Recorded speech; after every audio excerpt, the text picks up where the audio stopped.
Okay,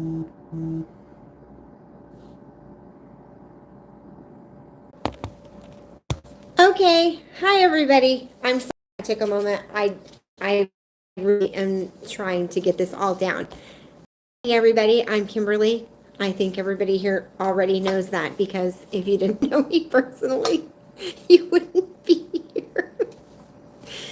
Okay, so I was trying to think of a good joke for everybody, and if you know me personally, which you do, you know that I know no actually good jokes. Hello, Amy and Karen.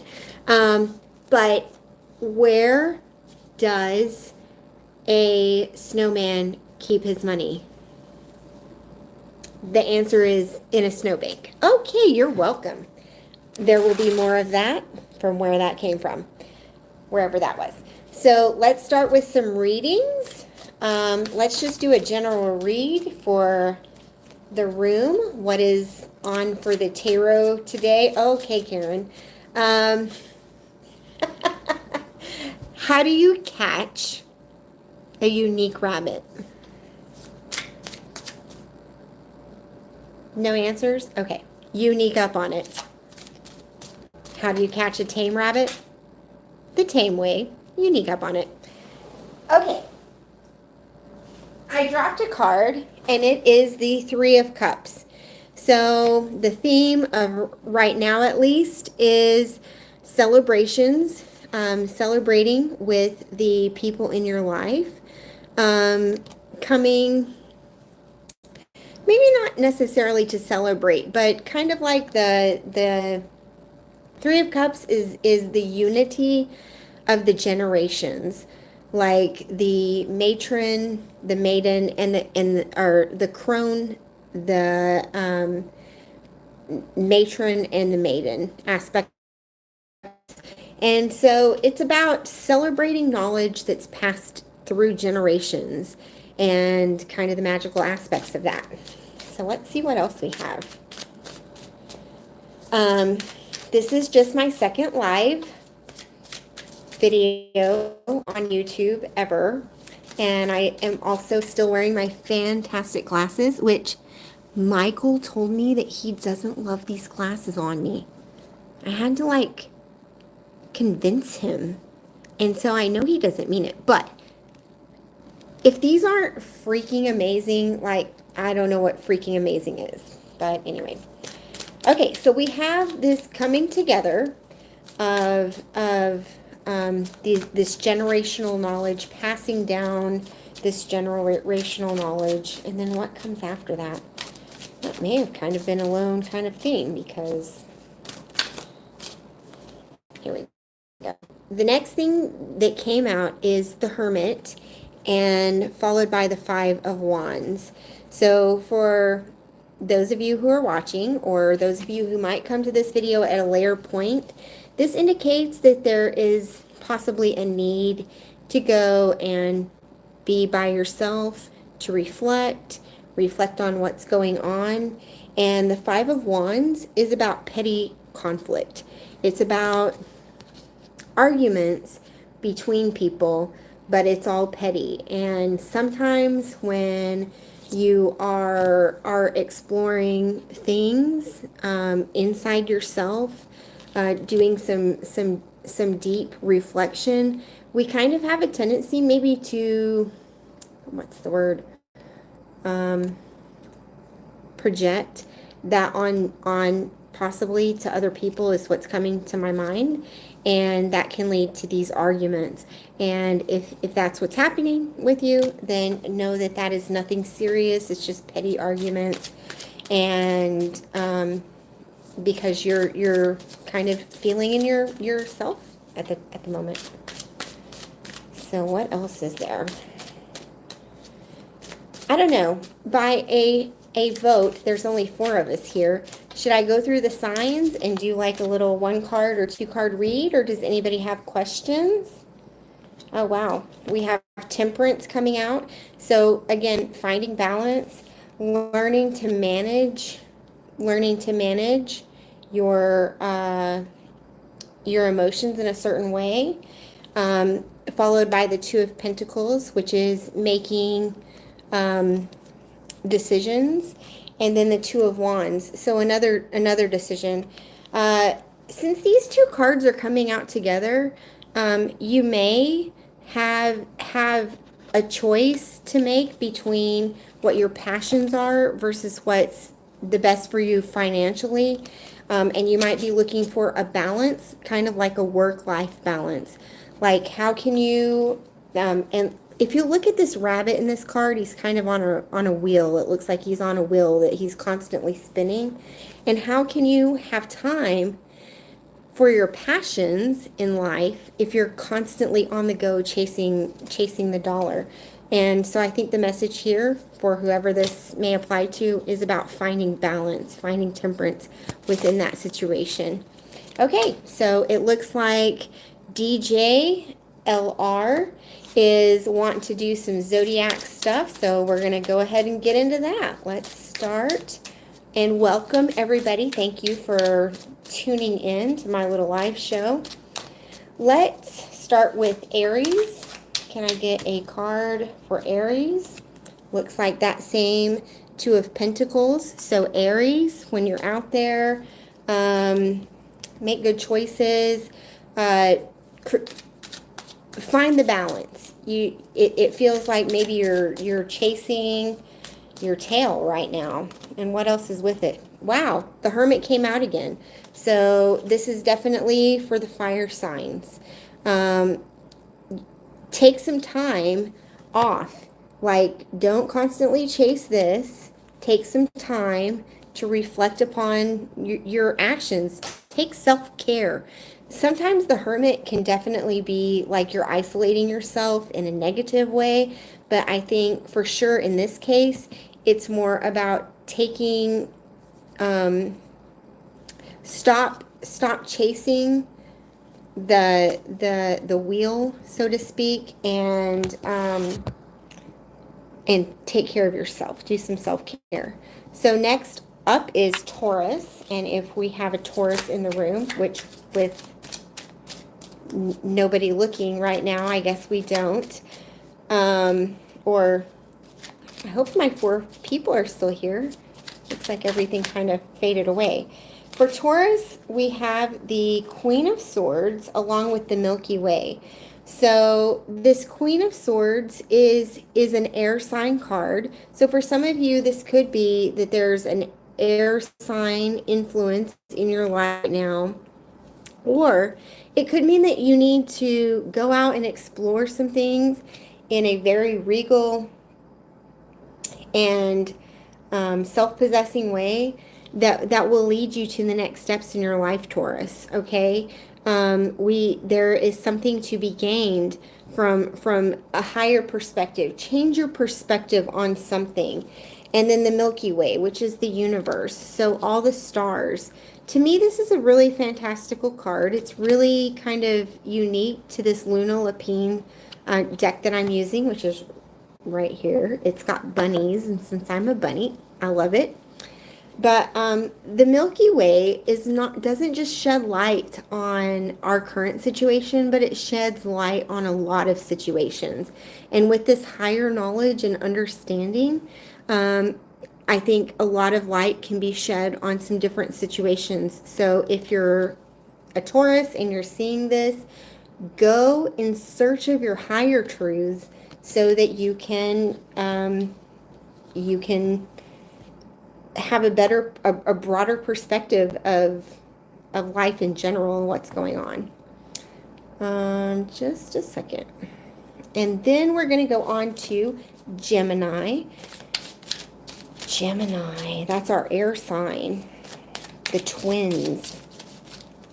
You turn your head one way and you're one person, and then you turn your head the next way and you're a different person. Hey, the Milky Way comes out again for Gemini.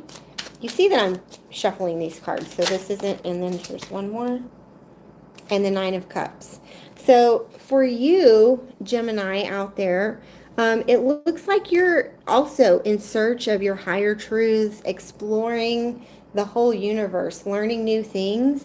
And this Nine of Cups is a beautiful card. you're there, you're with your passions, you're feeling truly like this is the ultimate singleton card. Like, and it doesn't necessarily mean single, like not in a relationship, but it can definitely be that you are connecting with yourself in a certain way and you're just happy. You're just like really happy with yourself, looking into some new things. So keep at it, Gemini. I really, really love that. That's beautiful. And then next we will go to Cancer, which is our first water sign. Cancer, what do we have for Cancer?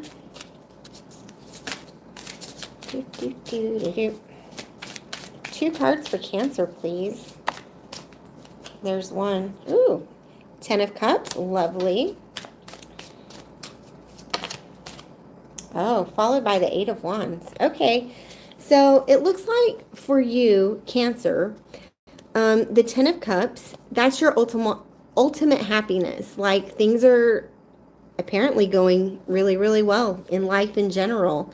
You feel like you've kind of reached the pinnacle. And then there's this 8 of Wands. Now, this 8 of Wands is about communication, and it can definitely signal some problems in communication. So you may be at a point in your life where you feel like I've got everything, but I'm still kind of like feeling, I don't know, like that feeling that we get when sometimes things are going really, really right, but then we kind of want to, I don't know, have a need for drama or something. Maybe not, like, I don't think, because when it happens to me, I don't think, wow, I really need drama in my life.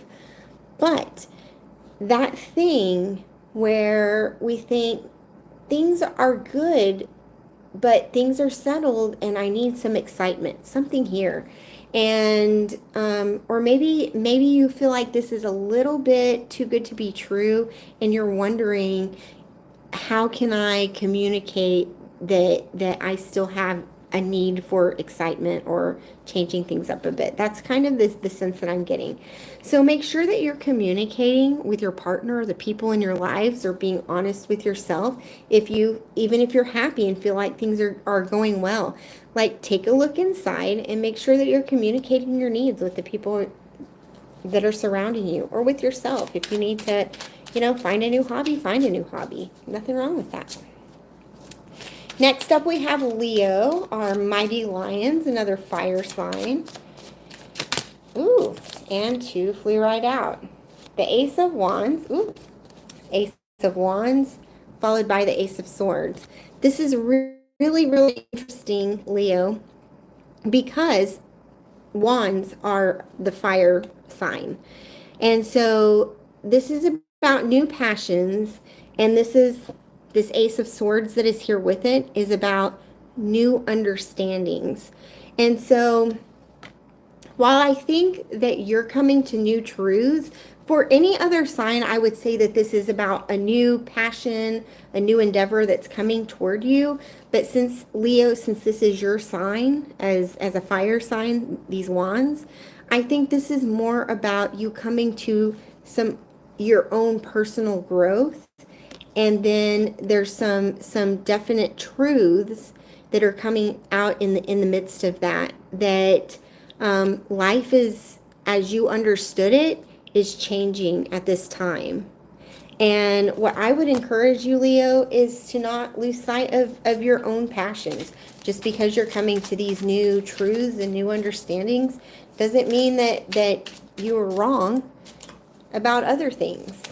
And I'm going to give you one more card. So it is Temperance, just flew out, Leo.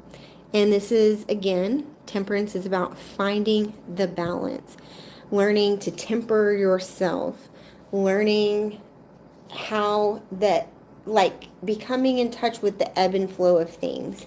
And so with this new knowledge of how things are working, find a balance, okay?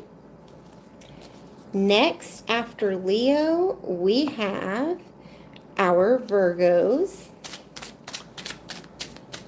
What do we have for Virgo today?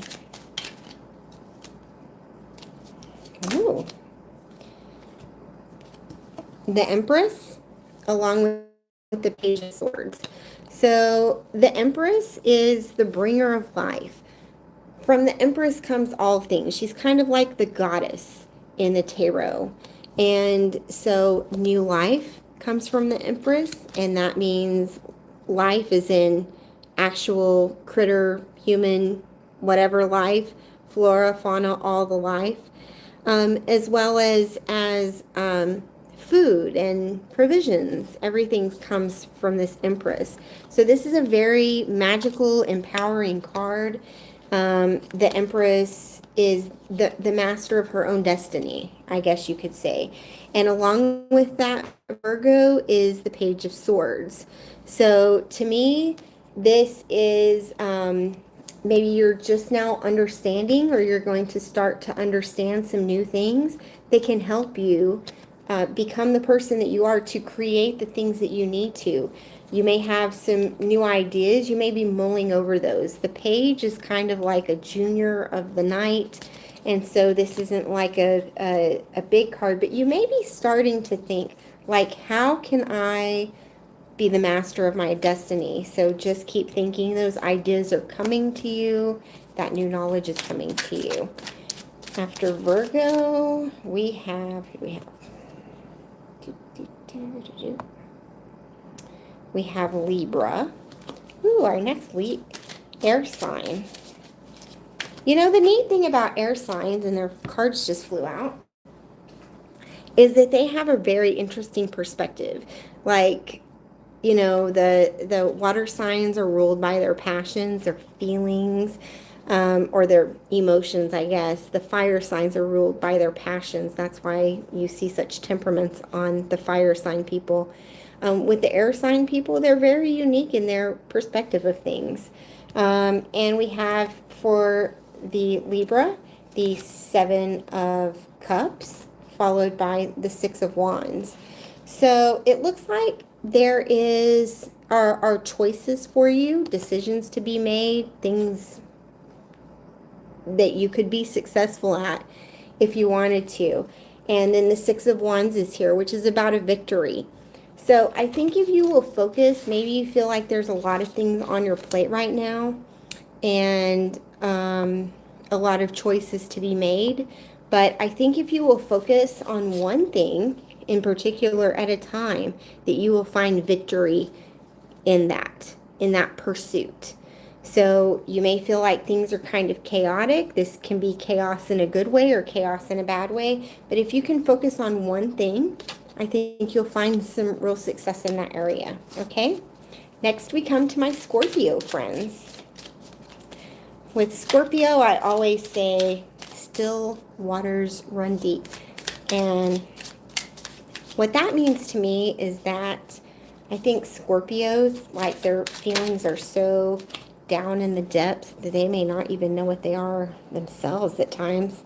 The first card that came out for you, Scorpio, is the Nine of Pentacles, followed by the Eight of Pentacles, followed by the Queen of Swords. So you got 3 cards. I don't make the rules here.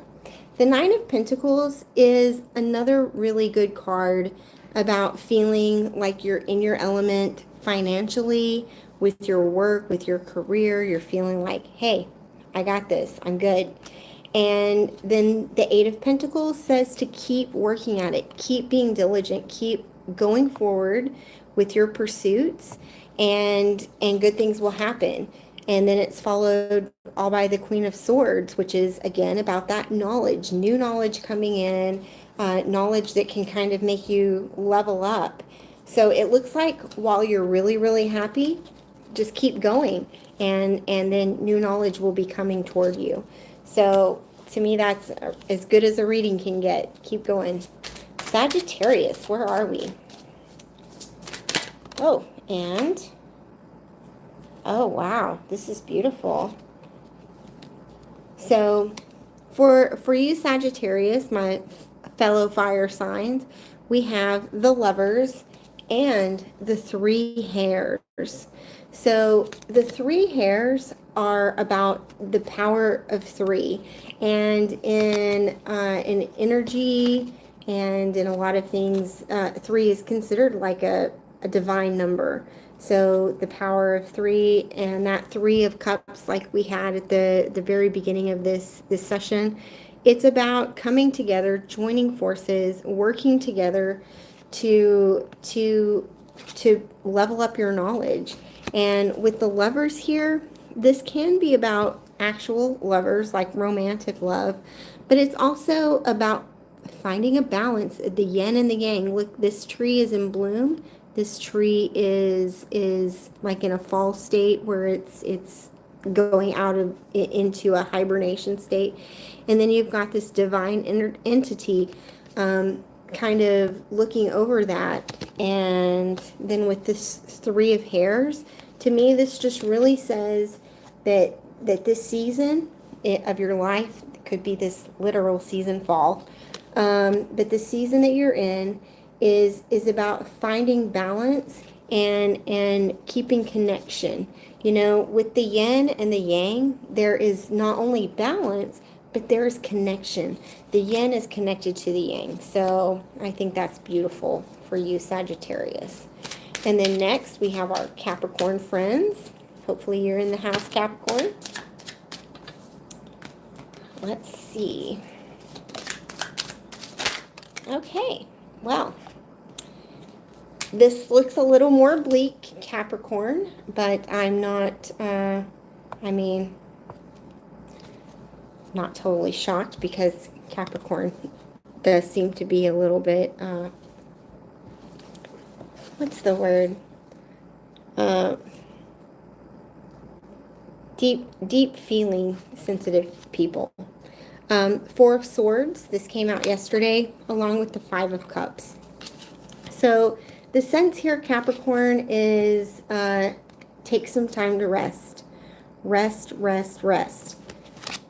Step away from whatever you're going through. I don't know what it is, but this is a need to step back. I feel like with this Five of Cups here, this Five of Cups is kind of turning your back. You see there's these three cups that have toppled over, and then this little rabbit is turning. He's reflecting on the river that's quickly passing by and looking kind of down at the ground. And then he doesn't even see, hi everybody, hi Charlie Bell. He doesn't even notice that he still has two cups that are upright. And the Two of Cups is love. So, you know, it's easy when things are not going well to feel like you're all alone, and to not notice that the love and support that you need is right there. But the most important message is to step away from it and get some rest. And then when you're feeling a little better and rested, don't forget that you've got the support that you need. It's there. You've got the love and the support that you need. And even though things have gone awry, people love you and are there for you. That brings us to Aquarius. Man, we're making good time. Oh, and it looks like we've got three. So we have the Page of Pentacles, followed by the Fool, followed by the Knight of Swords. So the Page of Pentacles for you, Aquarius, is a new idea, maybe some ideas that you have. And Aquarius, you're the most creative people I can think of. You may have some new ideas about how to attain some wealth. And it looks like you're willing to jump off the cliff, like as the Fool. Not in a foolish manner, but you're willing to take chances. And that's a beautiful thing. And then you have the Knight of Swords. So it looks like there is going to be some quick knowledge, some things that come in quickly. I'm not sure if those are going to help this situation, but work on your ideas. Don't be scared to have that passion that drives you to take chances that maybe other people don't take, but do pay attention to the knowledge that's coming through, to the warnings that are coming through, okay? And if something doesn't feel right, protect yourself, okay? Now that leads us to Pisces, and as far as I know, that is going to wrap us up unless anybody has questions, comments, concerns. Let's give us 2 cards for Pisces. What is happening with Pisces? What do they need to know? What's the message? There's one. I hate it when they fall on the floor because then I have to go pick them up. I need one more for Pisces. Maybe I don't need one more for Pisces. Oh, there it is. Oh, Pisces. Okay, so the first card that I have here is the Hanged Man, and it's paired with the 9 of Swords. So if you're seeing this video and you're a Pisces, I'm really sorry. I don't know what you're going through, but this Hanged Man is in a position of respite. He is considering his options. This little bunny, you know, the thing about the Hanged Man, though, that's really brilliant. And in this, you can see like the sun is in the background. So some truths are coming to light. And this is a position, the Hanged Man, that you may not find yourself in that position willingly, but you certainly can get yourself out of it readily. And then there's the 9 of Swords. So it sounds to me, it looks like you're really in your head about something here, Pisces. And since you're also a deep feeling person, that, you know, well, I guess we can all find ourselves in this position to be in a position where we feel like we're suspended in animation and cannot move forward.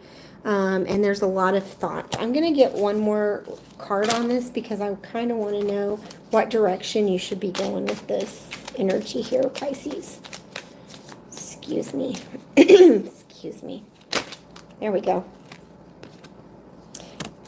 There's a choice that needs to be made, okay? The thought that's coming to my head is don't overthink it. You need to come down from this position, and get out of your head a little bit, and then just very clearly look at your options and make a decision. You know, sometimes what I have found in my life is that I work things up, and I think a lot of people have a tendency to do this. Goodness, I'm in Florida, y'all, and my hair is like, wah, like a lion. But, you know, sometimes I and other people, I think too, I don't think this is unique to me, have a tendency to work things up in our mind to a point beyond what in reality the consequences of our decisions could be, you know, and the what if, well, this and this and this and this and this and this and this could happen, you know. How do I put this? The living room is never going to clean itself, and it's never going to be cleaned if you don't decide where to start. And I hope that's an analogy that can make sense to people. But if your living room is a mess and there's a blanket on the floor and a pillow on the floor and the rug needs to be vacuumed, you can sit there all day trying to decide what makes sense to do first, but none of it's ever going to get done unless you just do one thing. Once you vacuum the rug, then you only have the pillow and the blanket left. Does that make sense? I hope that helps, y'all. Because to me, it may not.